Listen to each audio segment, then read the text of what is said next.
इस उपवास काल में हम पिछले कई दिनों से इस विषय पर चर्चा करते रहे हैं कि परमेश्वर को पसंद आने वाला, परमेश्वर को भाने वाला उपवास हम करें।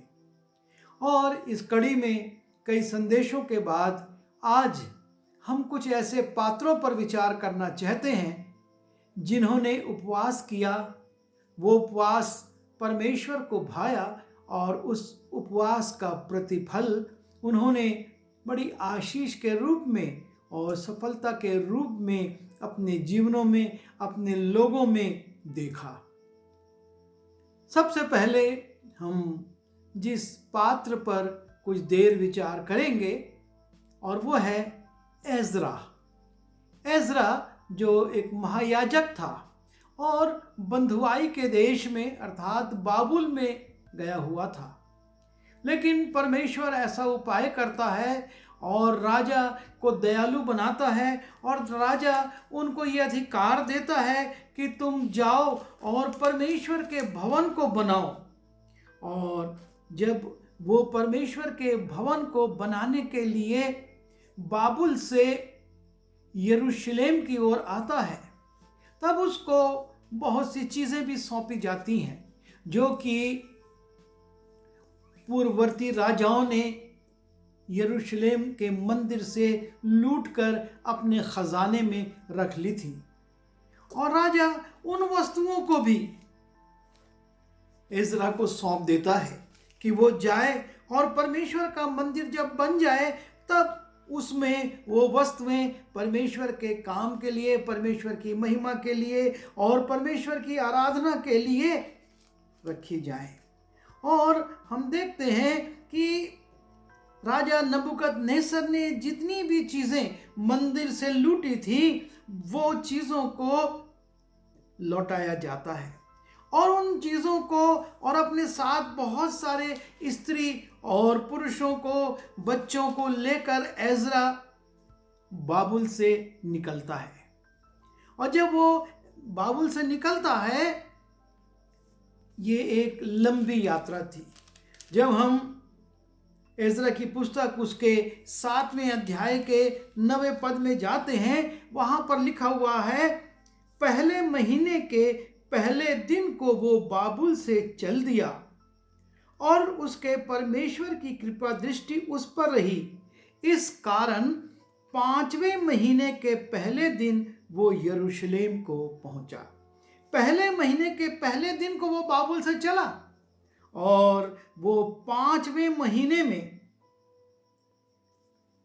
उसके पहले दिन में वो यरूशलेम में पहुंच रहा है। और इस प्रकार से हम देखते हैं कि लगभग पूरे 4 महीने उसको बाबुल से यरूशलेम की यात्रा में लगे। और इतनी लंबी यात्रा में बड़े जोखिम भी होते थे और इसलिए एजरा उस यात्रा में हम देखते हैं एक उपवास का प्रचार करवाता है। जब हम एजरा की पुस्तक उसके 8वें अध्याय के 21वें पद में जाते हैं, लिखा है, तब मैंने वहाँ अर्थात अहवा नदी के तीर पर उपवास का प्रचार इस आशय से किया। एजरा अहवा नदी के तीर पर उस नदी को क्रॉस करके यरूशलेम की यात्रा प्रारंभ करने के पहले एक उपवास का प्रचार अपने लोगों में करता है। और उसका उद्देश्य यह है कि हम परमेश्वर के सामने दीन हों। जैसा कि हम पहले दिन ही इस बात पर विचार कर रहे थे कि परमेश्वर किस उपवास से आनंदित होता है, और वो उपवास है जिसमें मनुष्य अपने आप को दीन बनाए।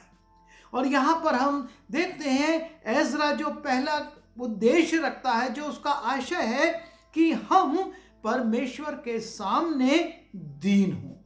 और उसके बाद उसने अपने और अपने बाल बच्चों और अपनी समस्त संपत्ति के लिए सरल यात्रा परमेश्वर से मांगे। उसके उपवास का उद्देश्य जो है और वो है परमेश्वर के सामने दीन बनना। दूसरी बात, अपने और बाल बच्चों और अपने साथियों के लिए एक परमेश्वर से सरल यात्रा मांगना, और तीसरा उद्देश्य था कि जो संपत्ति वो लेकर जा रहे थे उसके लिए वो सुरक्षा को प्राप्त करें। क्योंकि जो सोने चांदी के पात्र वो ले जा रहे थे वो एक बड़ी मात्रा में थे। और उस समय के विषय में वो लिखता है 22वें पद में, क्योंकि मैं मार्ग के शत्रुओं से बचने के लिए सिपाहियों का दल और सवार राजा से मांगने से लजाता था। वो मार्ग के शत्रुओं से सुरक्षा के लिए राजा से सेना को मांगे, सहयोग मांगे। इस बात से उसको शर्मिंदगी महसूस होती थी।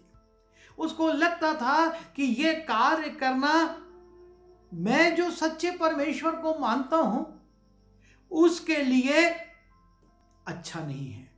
और इसलिए वो कहता है कि मैं मार्ग के शत्रुओं से बचने के लिए सिपाहियों का दल और सवार राजा से मांगने से लजाता था। कारण वो बता रहा है, हम कल्पना नहीं कर रहे, लेकिन वो कारण बताता है, क्योंकि हम राजा से ये कह चुके थे कि हमारा परमेश्वर अपने सब खोजियों पर भलाई के लिए कृपा दृष्टि रखता है, और जो उसे त्याग देते हैं उसका बल और कोप उनके विरुद्ध है। वो ये बताता है, राजा को पहले से उसने बता के रखा था कि हमारा परमेश्वर अपने सब खोजियों पर, जो उसको सच्चे मन से खोजते हैं, जो उसकी आराधना करते, जो उसकी स्तुति करते हैं, उन सब पर भलाई के लिए कृपा दृष्टि रखता है। और जब वो ऐसे परमेश्वर को मानता है तो कैसे वो मानवीय सुरक्षा मांगे। वो मानवीय सुरक्षा मानने से शर्म महसूस करता है। और ये एक महत्वपूर्ण बात है। ना सिर्फ वो परमेश्वर के सामने दीन बनता है, ना सिर्फ वो अपने बाल बच्चों के लिए सुरक्षा की मांग, एक सरल यात्रा की मांग करता है, अपने साथ जा रहे सोने चांदी के पात्रों के लिए उनकी सुरक्षा की मांग के लिए उपवास करता है, लेकिन वो एक बात को प्रकट करता है कि वो जो कि सच्चे परमेश्वर पर भरोसा रखता है, मानवीय सुरक्षा से अपने आप को सुरक्षित करना नहीं चाहता है। और ये हमारे लिए ज़रूरी है कि हम भी इस बात पर विचार करें कि जब हम परमेश्वर पर भरोसा रखते हैं, हम उपवास करते हैं, उससे प्रार्थना करते हैं, अपने आप को उसके सामने दीन बनाते हैं, तो हम मनुष्यों से ना डरें। हमारे जीवन में एक बड़ा भय रहता है मनुष्यों का। हम मानव से डरते हैं। ये भी मार के शत्रुओं से भयभीत था, लेकिन राजा के सामने ये इस बात को प्रकट नहीं करता। ये अपने परमेश्वर के सामने प्रकट करता है, क्योंकि हम अपने परमेश्वर के सामने दिल खोलकर बात कह सकते हैं। और दूसरी बात वो ये करता है कि वो ना सिर्फ मानवीय सुरक्षा मांगने से लज्जा महसूस करता, लेकिन वो अपने उस बादशाह के सामने, जिनके सामने लोग सिर झुकाते थे, अपनी परमेश्वर की प्रशंसा करता और कहता है कि हमारा परमेश्वर हम पर अपनी दृष्टि को बनाए रखता है। एक बड़ी साक्षी अन्य जाति लोगों के सामने हम अपने परमेश्वर की दे सकते हैं कि वो हम पर दृष्टि बनाए रखता है। मनुष्यों की दृष्टि से हम नहीं सुरक्षित रह सकते। वो एक समय एक पक्ष जीवन के सुरक्षा दे सकता है, लेकिन वो हमको जीवन के हर पक्ष में, जीवन के हर पहलू में सुरक्षा नहीं दे सकता। ये एक बहुत लंबी यात्रा थी। 4 महीने तक इनको बच्चों के साथ, स्त्रियों के साथ चलना था। इनके पास लिखा हुआ है कि वो साधन नहीं थे, वो राजा से सवारी तक नहीं मांगा था। वो कहता है कि मैं चला जाऊंगा, और वो इन सारी चीज़ों को लेकर निकला है और उसके लिए वो अहवा नदी के तीर पर उपवास करता है।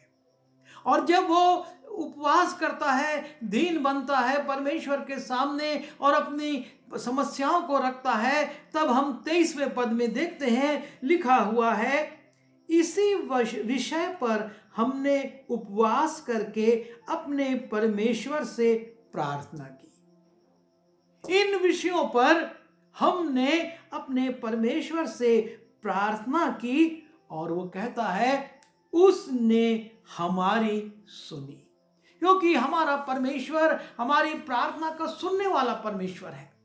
और जब उसके लोग दीन बनकर उसके सामने आते हैं, ये एक लंबी गुलामी में पड़े हुए थे और वहां से यरूशलेम की ओर जा रहे हैं। इनके पास बहुत सारा सामान है, हर तरह के लोग हैं, हर आयु के लोग हैं, लेकिन जब इन्होंने इस विषय के लिए उपवास करके, साफ कहता है वो 23वें पद में, इस विषय पर हमने उपवास करके, हमको अपने जीवन यात्रा में इस बात के लिए ध्यान करना है कि हम परमेश्वर से सरल यात्रा मांगने के लिए उपवास करें, सुरक्षा मांगने के लिए उपवास करें, उसके सामने दीन हो।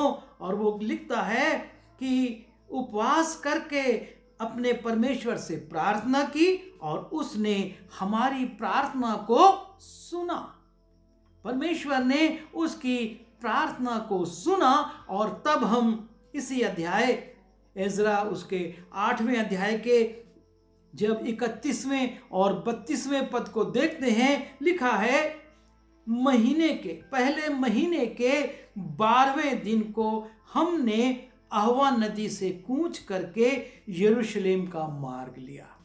वो बता रहा है कि पहले महीने के 12वें दिन को हमने अब अहवा नदी से कूच करके यरूशलेम का मार्ग लिया और हमारे परमेश्वर की कृपा दृष्टि हम पर रही। वो सफर कर रहा है, लेकिन एक चीज को जो वो महसूस कर रहा है अपने अंदर कि मेरे परमेश्वर की कृपा दृष्टि मुझ पर बनी हुई है।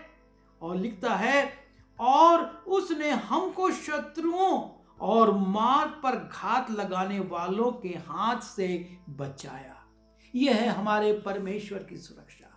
शायद इतनी बड़ी भीड़ 10, 20, 25, 50 सिपाहियों के साथ चलती तो वो उसकी सुरक्षा नहीं कर पाते, बड़ी सेना भी चलती तो वो सुरक्षा नहीं कर पाती। लेकिन यहां लिखा है, और उसने हमको शत्रुओं और मार्ग पर घात लगाने वालों के हाथ से बचाया। निदान हम यरूशलेम को पहुंचे और वहां 3 दिन रहे और फिर चौथे दिन वो चांदी, सोना और पात्र हमारे परमेश्वर के भवन में उरिय्याह के पुत्र मेरेमोत याजक के हाथ में तौल कर दिए गए। जिस चीज को वो लेकर आ रहा था, परमेश्वर की सुरक्षा में एक लंबी यात्रा को पूरा करके वो यरूशलेम के मंदिर में पहुंचा देता है और उन हाथों में जो कि जिम्मेदार थे उनके हाथ में सौंप देता है। और इस पूरी यात्रा में, इस पूरी सफलता में, इस पूरे कार्य में जो पीछे है, और वो है अहवा नदी में जो उन्होंने उपवास किया, जो उन्होंने प्रार्थना की। एजरा नबी ने उपवास किया, करवाया, लोगों को प्रेरित किया कि उपवास करो, दीन बनो, परमेश्वर से सुरक्षा मांगो, परमेश्वर की सुरक्षा में चलो और वो तुम्हारी यात्रा को सफल करेगा। और परमेश्वर ने उनकी दीनता को, उनकी प्रार्थना को, उनके उपवास को देखा और उनके लिए उपाय किया। परमेश्वर आज भी हमारे लिए ये करने को तैयार है। ये उपवास काल एक बार फिर स्मरण करा रहा है कि सैकड़ों हजारों वर्ष हो सकते हैं इज़रा को, लेकिन हमारा परमेश्वर नहीं बदला है। वो आजकल और युगान युग एक सा है। और यदि हम अपने जीवन में किसी भी तट पर बैठकर परमेश्वर से मांगेंगे, वो हमारे उपवास को, हमारी प्रार्थना को सुनेगा, हमारे उपवास को देखेगा और हमारे लिए एक सरल यात्रा का उपाय करेगा। प्रभु हमारी सहायता करे। आइए प्रार्थना करें।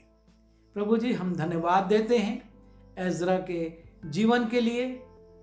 और जबकि उसने उस राजा से, जो कि बाबुल का बड़ा शक्तिशाली था, उससे अपनी सुरक्षा को नहीं मांगा, पर उसके सामने अपने पिता की, अपने परमेश्वर की बड़ाई की और तुझसे सहयोग लेकर, तुझसे आशीष पाकर और तुझसे मार्गदर्शन लेकर उसने बाबुल से यरूशलेम तक की यात्रा करी और उन सारे बहुमूल्य पात्रों को, जो सोने और चांदी के थे, तेरे भवन में पहुंचा दिया। हमारी भी सहायता कर कि हम भी प्रभु उन पात्रों को, जिनको तूने हमको सौंपा है, और ये पात्र प्रभु जी हमारे बच्चे हैं, ये पात्र हमारे सहयोगी हैं, ये पात्र हमारी मंडली के सदस्य हैं, इनको हम उस यरूशलेम के मंदिर में, जो स्वर्गीय है, उसमें पहुंचाने के योग्य हो सकें और उसके लिए उपवास करने वाले, प्रार्थना करने वाले हों। प्रभु तूने प्रार्थना सुनी, धन्यवाद। बिनती यीशु के नाम से मांगता हूँ, आमीन।